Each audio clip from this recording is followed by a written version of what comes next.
Alam nyo ba, mga katropa, na hindi lahat ng bulkan ay matagal nang andyan?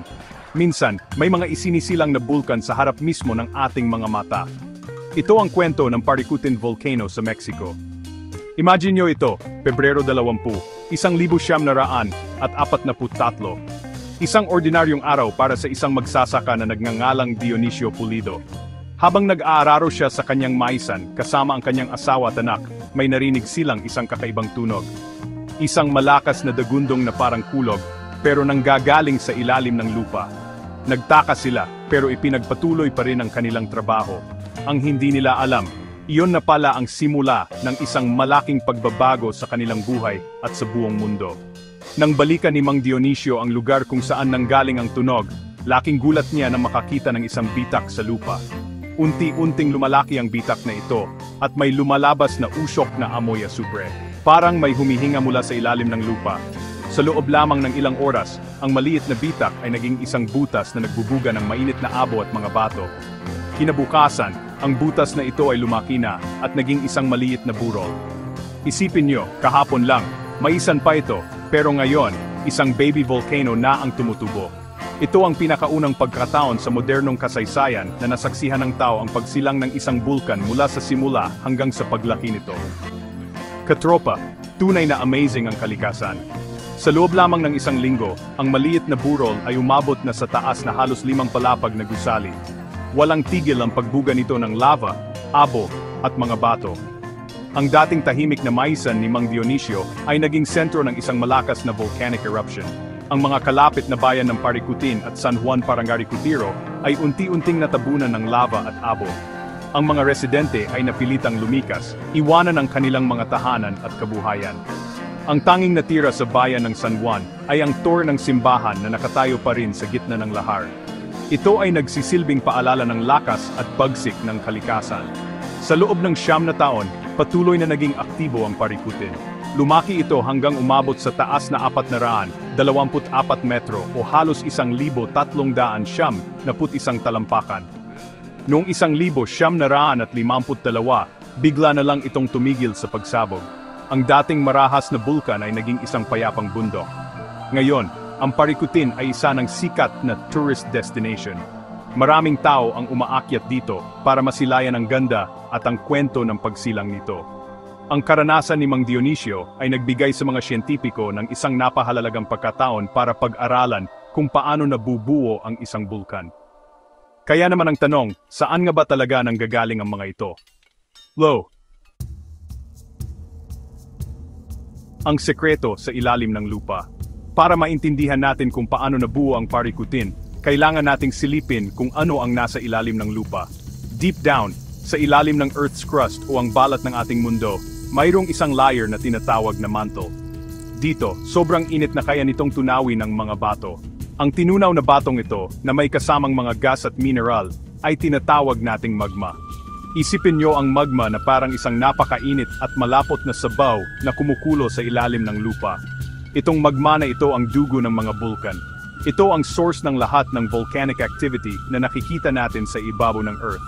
Ang magma ay mas magaan kaysa sa mga solidong bato sa paligid nito, kaya unti-unti itong umaakyat. Ang pag-akyat ng magma ay hindi madali. Kailangan itong dumaan sa mga bitak at mahihinang parte ng Earth's crust. Habang umaakyat ito, naipon ito sa mga lugar na tinatawag na magma chambers. Ito ay parang mga malalaking imbakan o bodega ng magma sa ilalim ng lupa. Dito, patuloy na umiinit at nag-iipon ng pressure ang magma. Ang prosesong ito ay pwedeng tumagal ng libu-libong taon. Ang init ay nagmumula sa mismong core ng ating planeta at sa friction ng mga tectonic plates. Ang mga tectonic plates ay parang malalaking puzzle pieces na bumubuo sa ibabaw ng Earth. Kapag nagbanggaan o naghiwalay ang mga ito, nabibigyan ng daan ang magma para umakyat. So, paano nabuo ang Paricutin sa gitna ng maisan? Ang lugar kung nasaan si Mang Dionisio ay nasa ibabaw pala ng isang mahinang bahagi ng North American Plate. Ang lugar na ito, na tinatawag na Trans-Mexican Volcanic Belt, ay puno ng mga bitak sa ilalim. For thousands of years, may magma na palang naipon sa isang magma chamber sa ilalim ng kanyang bukirin. Hindi niya ito alam at walang sinuman ang nakakaalam.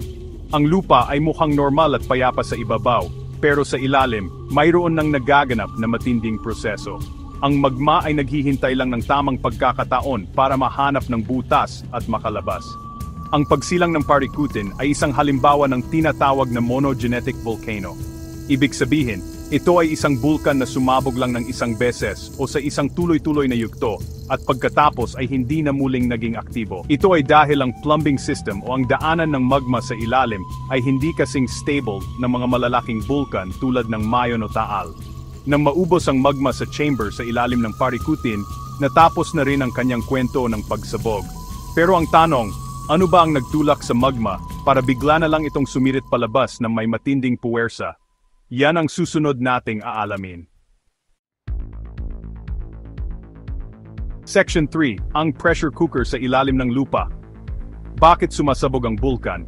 Ang pagsabog ng bulkan ay parang isang higanteng pressure cooker na sumabog. May tatlong pangunahing puwersa na naglalaro dito, mga katropa. Una, ang lithostatic pressure. Ito ang bigat ng mga bato at lupa sa ibabaw ng magma chamber. Imagine niyo, tonneladang bato ang pumipiga sa magma. Panglawa, ang magmastatic pressure. Ito naman ang pressure mula sa loob mismo ng magma chamber. Ito ay ang puwersa na nagtutulak sa magma na umakyat at lumabas. At pangatlo, ang rock strength. Ito ang tibay ng mga bato sa paligid ng magma chamber. Ito ang nagsisilbing takip ng ating pressure cooker. Para sumabog ang isang bulkan, kailangang mas malakas ang magmastatic pressure kaysa sa pinagsamang lithostatic pressure at rock strength. Sa madaling salita, kailangang mas malakas ang puwersa ng pagtulak pataas kaysa sa puwersa ng pagpiga pababa at ang tibay ng takip. Habang naipon ang magma sa chamber, tumataas din ang pressure sa loob, pero hindi lang basta pagdami ng magma ang dahilan. Ang isa sa mga pinakamalaking salarin sa pagtaas ng pressure ay ang mga gas na nakahalo sa magma, tulad ng water vapor at carbon dioxide. Ang mga gas na ito ay parang mga kaluluwang nakakulob ng malapot na magma. Ngayon, isipin niyo ang isang bote ng soda. Habang nakasara ito, ang carbon dioxide gas ay dissolved o nakahalo sa likido. Hindi mo ito nakikita. Pero kapag inalog mo ang bote, ano ang nangyayari? Nagkakaroon ng mga bula. At kapag binuksan mo ito, biglang sasabog palabas ang soda. Ganyan na ganyan din ang nangyayari sa magma. Habang nasa ilalim pa ito ng mataas na pressure, ang mga gas ay dissolved. Pero habang umaakyat ang magma at nababawasan ang pressure mula sa itaas, ang mga gas ay nagsisimulang mag-form ng mga bula o gas bubbles. This process is called exsolution. Ang pagdami ng mga bula na ito ay nagpapataas ng husto sa magmastatic pressure. Una, dahil ang mga bula ay nag-i-expand, itinutulak nila ang magma sa paligid. Pangalawa, ginagawa nitong mas magaan ang kabuuang magma, kaya mas bumibilis ang pag-akyat nito. Ito ay isang cycle. Habang umaakyat ang magma, mas maraming bula ang nabubuo. Habang mas maraming bula ang nabubuo, mas bumibilis ang pag-akyat ng magma. Ito ang dahilan kung bakit ang isang tila tahimik na bulkan ay maaring bigla na lang sumabog na may matinding puwersa. Ang pag-alog sa soda, o sa kaso natin, sa magma, ay maaring dulot ng iba't ibang natural na pangyayari. Section 4. Mga natural na trigger. Bakit bigla na lang nagwawala ang kalikasan? Alam nyo, maraming natural na dahilan kung bakit biglang tumataas ang magmastatic pressure o humihina ang takip ng ating pressure cooker. Isa sa mga pinakaraniwan ay ang pagdating ng bagong batch ng magma sa ilalim ng magma chamber. Isipin nyo na ang magma chamber ay isang tangke na puno na. Kapag may dumating na bagong supply ng mainit na magma mula sa mas malalim na bahagi ng mantle, para mo na ring dinagdagan ng laman ang puno ng tangke. Itong bagong magma ay madalas may dalang sariwang supply ng mga gas na lalong nagpapataas ng pressure. Ito ang tinatawag na magma recharge. Ito ay isa sa mga senyales na binabantayan ng mga siyentipiko. Isa pang dahilan ay ang paglamig ng magma. Akala nyo siguro kapag lumamig, hihina na ito. Hindi palagi. Habang lumalamig ang magma, nagsisimula itong mag-crystallize o mamuo. Ang mga mineral na walang tubig sa kanilang komposisyon ang unang namumuo. Dahil dito, ang natitirang likidong magma ay nagiging mas mayaman sa tubig at iba pang gas. Ibig sabihin, tumataas ang concentration ng mga sangkap na nagdudulot ng pagsabog. Kaya kahit na lumalamig ang magma, maari pa rin itong maging mas mapanganib. Parang pinipiga mo ang isang basang espongha. Habang pinipiga mo, mas tumitindi ang konsentrasyon ng tubig sa natitirang bahagi. Minsan naman, ang trigger ay nanggagaling sa labas. Ang tectonic activity, tulad ng mga lindol, ay maaaring magdulot ng mga bitak sa mga bato sa paligid ng magma chamber. Ito ay parang pagbutas sa takip ng pressure cooker na nagbibigay daan para makalabas ang magma. Ang mga landslide o pagguho ng lupa sa gilid ng bulkan ay maaari ring maging trigger. Ang biglaang pagkawala ng ton-toneladang bato at lupa sa ibabaw ay nagbabawas sa lithostatic pressure. Ito ay parang biglaang pag-angat sa takip na nagiging sanhi para biglang kumulo at sumabog ang magma sa ilalim. At alam nyo ba, mga katropa, na kahit ang climate change ay may epekto, ang pagkatunaw ng mga dambuhalang yelo o glacier sa ibabaw ng mga bulkan, lalo na sa mga lugar tulad ng Iceland at Alaska, ay nagbabawas din ng bigat sa ibabaw ng Earth's crust. Katulad ng epekto ng landslide, ang pagbabawas na ito sa pressure ay maaring maging sapat para ma-trigger ang isang eruption na matagal nang hinihintay sa ilalim. Ang lahat ng ito ay nagpapakita kung gaano kakomplikado at konektado ang mga sistema ng ating planeta. Ang isang pagbabago sa isang bahagi ay maaring magdulot ng malaking epekto sa iba. Dahil sa unpredictability ng mga bulkan, ang mga siyentipiko o volcanologists ay walang tigil sa paghahanap ng paraan para mas maagang malaman kung kailan ito sasabog. Hindi man nila kayang sabihin ang eksaktong oras at petsa, marami na silang mga paraan para makita ang mga babala. Isa sa mga pinakamahalaga ay ang pag-monitor sa mga lindol. Bago sumabog ang isang bulkan, madalas mayroong maliliit at sunod-sunod na pagyanig o volcanic earthquakes. Ito ay dahil sa paggalaw ng magma sa ilalim. Gamit ang mga seismograph, natutukoy ng mga siyentipiko kung may magma na umaakyat patungo sa ibabaw. Bukod sa pagyanig, binabantayan din nila ang mismong hugis ng bulkan. Habang naiipon ang magma sa ilalim, bahagyang umuumbok o namamaga ang lupa sa ibabaw ng bulkan. Ang pagbabagong ito, na minsan ay ilang sentimetro lang, ay nasusukat gamit ang GPS at mga satellite. Gumagamit din sila ng thermal imaging. Ito ay mga special na camera na nakakakita ng init. Kung may bahagi ng bulkan na biglang umiinit, maaring senyales ito na malapit na ang magma sa surface. Para itong high-tech na feeling the EE's forehead para malaman kung may lagnat. Ang lahat ng datos na ito ay pinagsasama-sama para makabuo ng mas malinaw na larawan.